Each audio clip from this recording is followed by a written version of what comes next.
Hey, what's going on you guys? Matt here, and in today's video, we'll be doing a reaction video to the 5 most disturbing things that happened to people while they were home alone.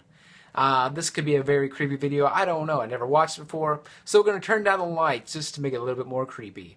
So, let's get started. But before we get started, if you haven't already subscribed to my channel, subscribe below, and let's get into this. An 18-year-old boy named Liam was home alone for a whole week when his dad and stepmom went on their honeymoon. Oh wow.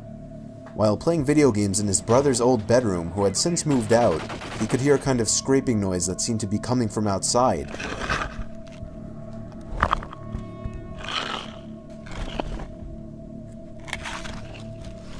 The strange thing, this room was on the second floor, so it seemed nothing but odd to hear something outside scraping against the walls.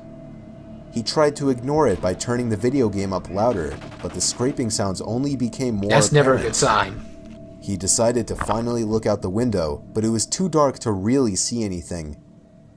He left the window open a crack to better hear the noise if it persisted. Oh gosh. Liam spun around to discover the window was now open, and someone was crawling into the room through Oh gosh, you better run. He was able to push the intruder back out the window before he could fully make it into the room, who then fell 2 stories down into the bushes below. He did? He apparently wasn't too injured, as he was gone within minutes.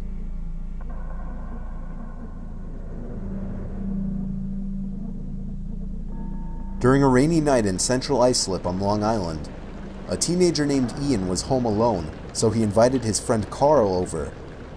His friend texted that he would be over in 2 minutes. Ian prepared the video games he planned on playing with Carl and heard the gate to the backyard close. Uh-oh. Confused as to why Carl went out back, Ian went out to the backyard. His shed door was open with the light on. As he called out Carl's name walking to the shed, the light inside the shed turned off. Gosh. Simultaneously, Ian received a text from Carl saying, "I'm here." Ian responded, "Are you in the shed?" He responded back, "I'm at the front door." Okay. Then who was in the shed? As Ian looked up, the door to the shed pulled shut with force. Ian ran back into his house and let Carl in. When the police responded to Ian's call, they checked the shed, found the door was back open, and that nobody was inside. Oh. Maybe he's a hobo. Let me sleep. I don't know. 45-year-old Chris was supposed to be working late for the night, so his family went out to eat dinner without him. However, he was unexpectedly able to come home early. As a result, he had the house to himself for a few hours. He went down to his man cave in the basement to watch TV. That was when he heard the backyard basement window flap open, and someone stuck their head inside, peering around the room. Uh-oh. He hid behind the couch until the person shut the window. Chris ran upstairs with a baseball bat and shut off all the lights.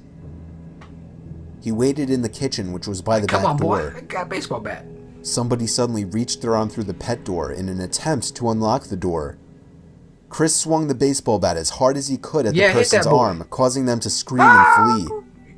That same night, sirens roared down the street and stopped at a neighborhood house. It turned out one of Chris's neighbors 3 doors down had been murdered, and when his wife came home, she found the house was ransacked with missing valuables everywhere. And then she found her husband, dead on the kitchen floor with a stab wound in the back of his head. Wow.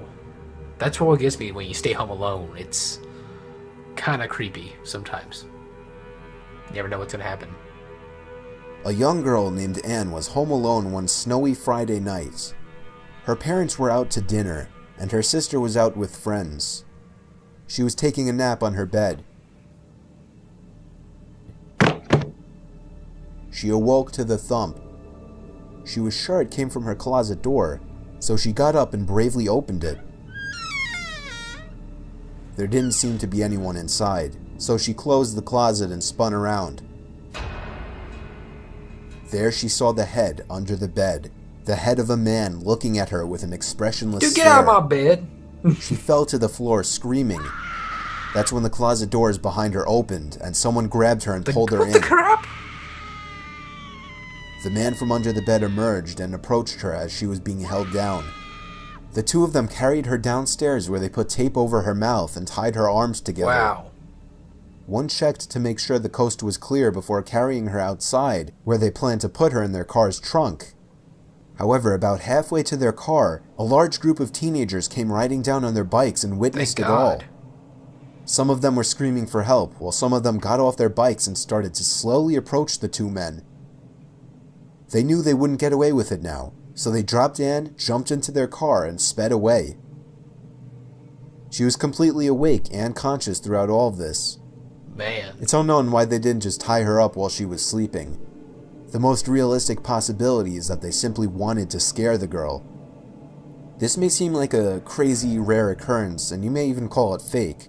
However, things like this happen all the time and are shown commonly break in on the my news. house, so they're going to get a big old Perhaps baseball they're just bat the to the stories face. we forget about.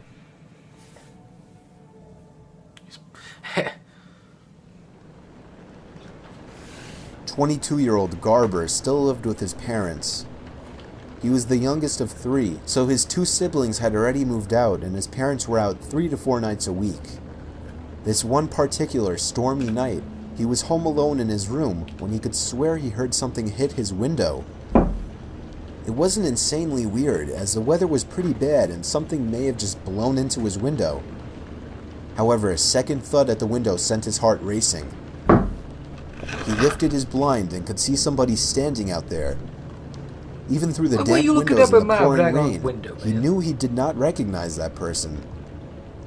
He shut the blinds to send the message to go away. Go away. However, he wasn't even able to move away from the windowsill before something else was thrown at the window. You got a problem, bro? Garber opened the blind, and this time even the window, and shouted, "What do you want?" The man down below called back, "Come outside, I want to show you something." What do you want to show me? You ain't going to show me nothing. Garber went downstairs to call the police. I ain't going down there. They asked him if he was sure that he didn't know the person and if they had caused any damage.